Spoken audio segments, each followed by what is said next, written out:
मैं doctor Vinay Singh Yadav, associate professor राजकीय महाविद्यालय बहरोड अलवर, आपका पुनः इस कक्षा में स्वागत करता हूं, अभिनंदन करता हूं।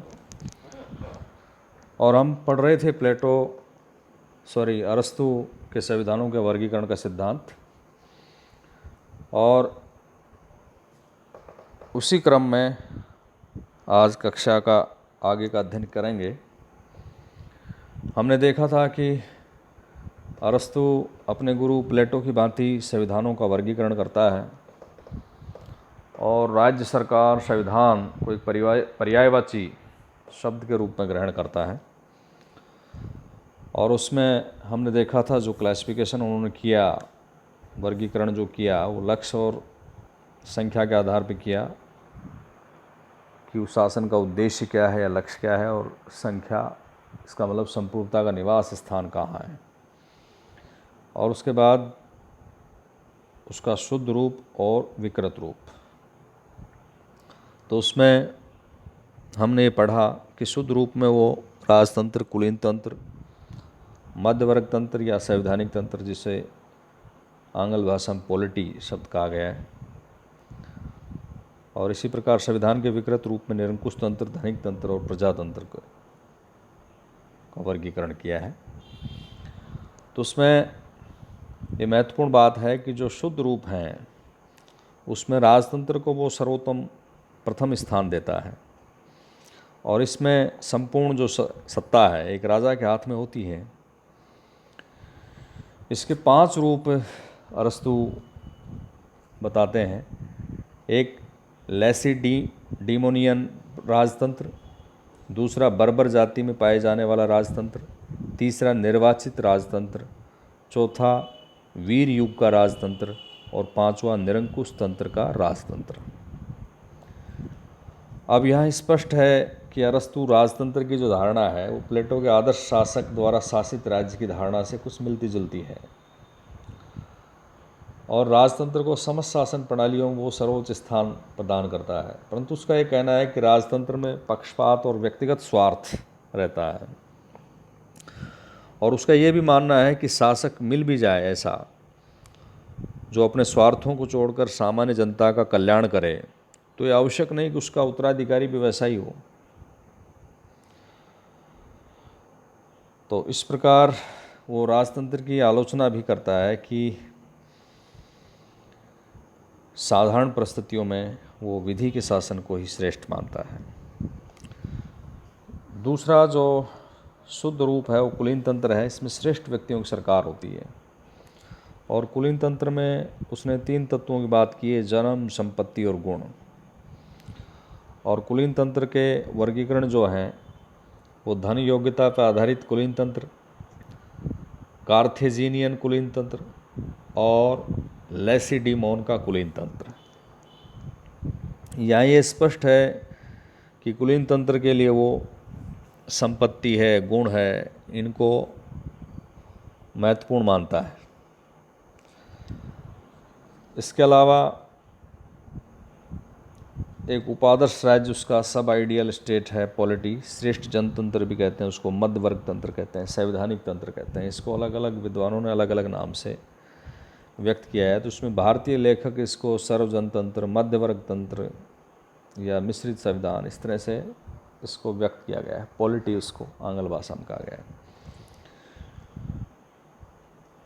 तो अरस्तु का इसमें ये मानना है कि ये जो पॉलिटी है इसमें बहुत से साधारण मनुष्यों का सम्मिलित ज्ञान, अनुभव एक या थोड़े से अच्छे व्यक्तियों के ज्ञान से श्रेष्ठ होता है।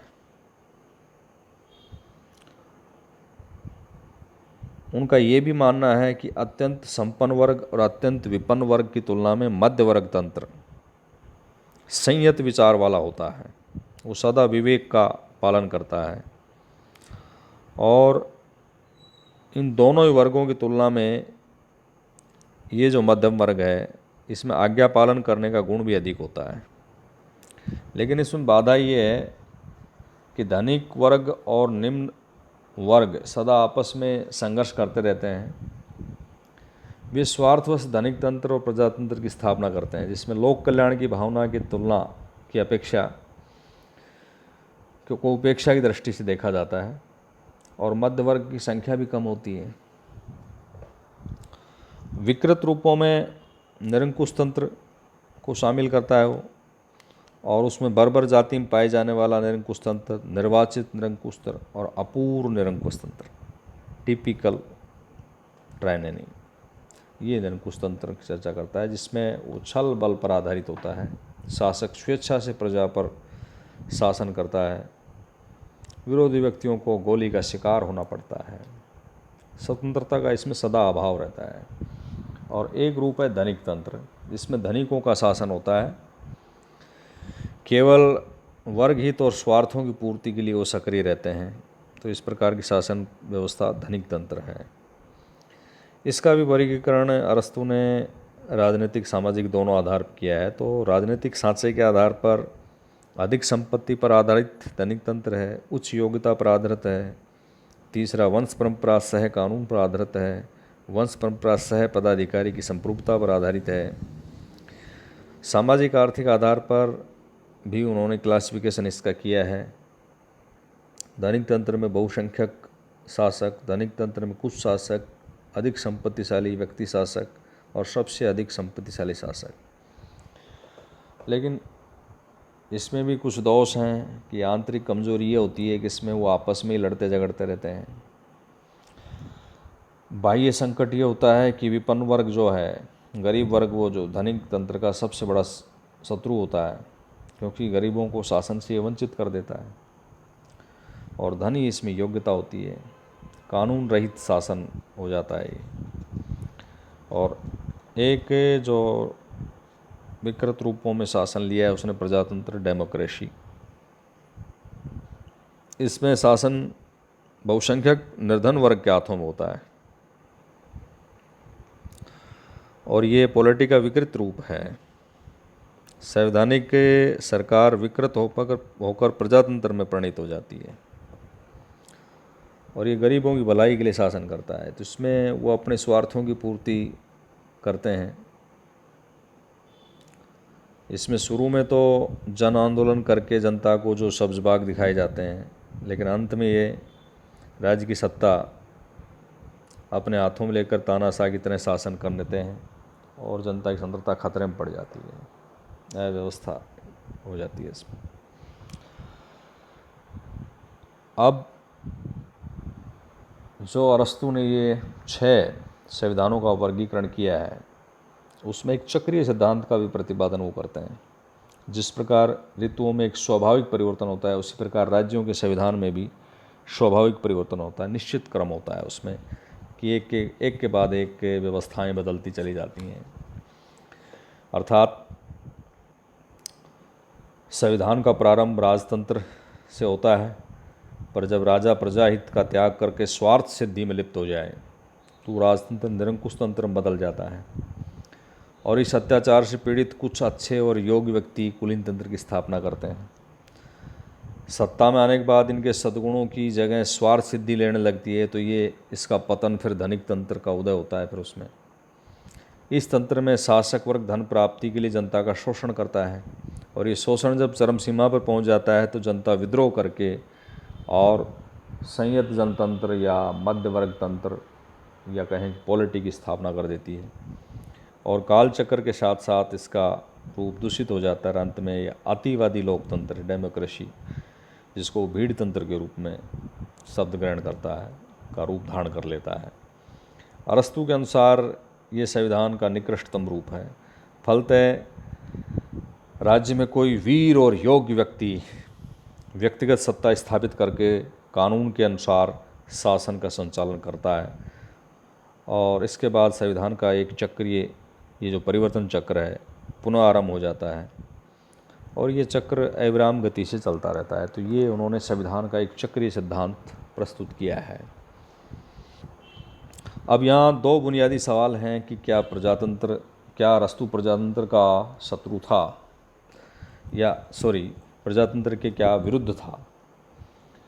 तो यहाँ क्योंकि उन्होंने जो वर्गीकरण किए हैं उसमें प्रजातंत्र भी एक रूप है, और प्रजातंत्र की उसने कटु आलोचना की है। राजतंत्र, कुलीन तंत्र और श्रेष्ठ जनतंत्र जिसे पॉलिटी कहता है उसकी वो प्रशंसा करता है। तो ये सवाल हमारे दिमाग में उत्पन्न होता है कि क्या अरस्तु प्रजातंत्र का कट्टर शत्रु था या वो उसके विरुद्ध था। तो ये यहाँ पर ये स्पष्ट है कि अरस्तु ने जो विचार प्रजातंत्र पर व्यक्त किया है उसमें ये स्पष्ट है कि वह कानून रहित प्रजातंत्र अथवा असीमित प्रजातंत्र का कट्टर शत्रु है, पर कानून पर आधारित जो प्रजातंत्र है उसका वो समर्थक है।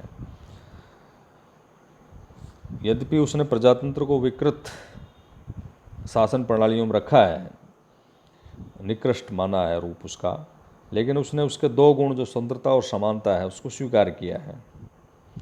और वो ये भी मानता है कि अनेक व्यक्तियों का निर्णय एक व्यक्ति के से श्रेष्ठ होता है। एक जो विशेषज्ञ है उसका निर्णय पक्षपातपूर्ण हो सकता है, किंतु जन समुदाय का जो एक निर्णय होता है वो ऐसा नहीं होता है। तो ये भावना उसकी प्रजातंत्र से ओतप्रोत है। अब इसके बाद एक सवाल ये उत्पन्न होता है कि वो सर्वोत्तम शासन किसको मानता है, क्योंकि यदि उसका वर्गीकरण देखें तो हम राजतंत्र को शुद्ध रूप में मानता है और शासन का सर्वोत्तम रूप मानता है, दूसरा स्थान कुलीन तंत्र को देता है। लेकिन एक सदाचारी धर्मपरायण शासक या ऐसे शासकों का उपलब्ध होना बड़ा कठिन है, और ये राजतंत्र, कुलीन तंत्र भ्रष्ट होकर आत्यायी तंत्र यानी निरंकुश तंत्र और धनिक तंत्र में बदल जाते हैं। तो अब सर्वोत्तम शासन कौन सा हो, तो वो अरस्तु मिश्रित संविधान या मध्य वर्ग तंत्र जिसको पॉलिटी कहता है उसको सर्वोत्तम मानता है। उसके विचार में यह है कि ऐसा राज्य हो जिसमें शासन सत्ता न तो अल्पसंख्यक कुलीन वर्ग के हाथों में हो और न ही बहुसंख्यक निर्धनों के हाथों में हो, वरन वह ऐसे लोगों के हाथों में हो जो न तो अधिक धनी हो न ही नितांत निर्धन हो।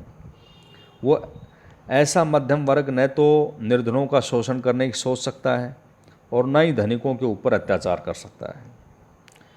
इस मध्यम वर्ग को अरस्तु मिश्रित राज्य कहकर भी पुकारता है, क्योंकि यहाँ पर धन और जन के दावों का मिश्रण है। ये एक ऐसी व्यवस्था है जिसमें किसी भी वर्ग का पूर्ण प्रभुत्व नहीं रहता, विभिन्न वर्गों के दावों का इसमें मिश्रण कर दिया गया है। तो ये जो मध्य वर्ग तंत्र है ये उदार और प्रबुद्ध लोकतंत्र है, श्रेष्ठ जनतंत्र जिसको कहा गया है, पॉलिटी।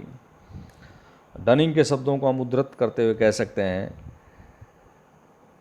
कि वह संविधान जो सारी बातों में मध्यम के सिद्धांत पर आधारित है, मध्य वर्ग तंत्र है, इसलिए एक औसत के रूप में वो सर्वोत्तम होगा।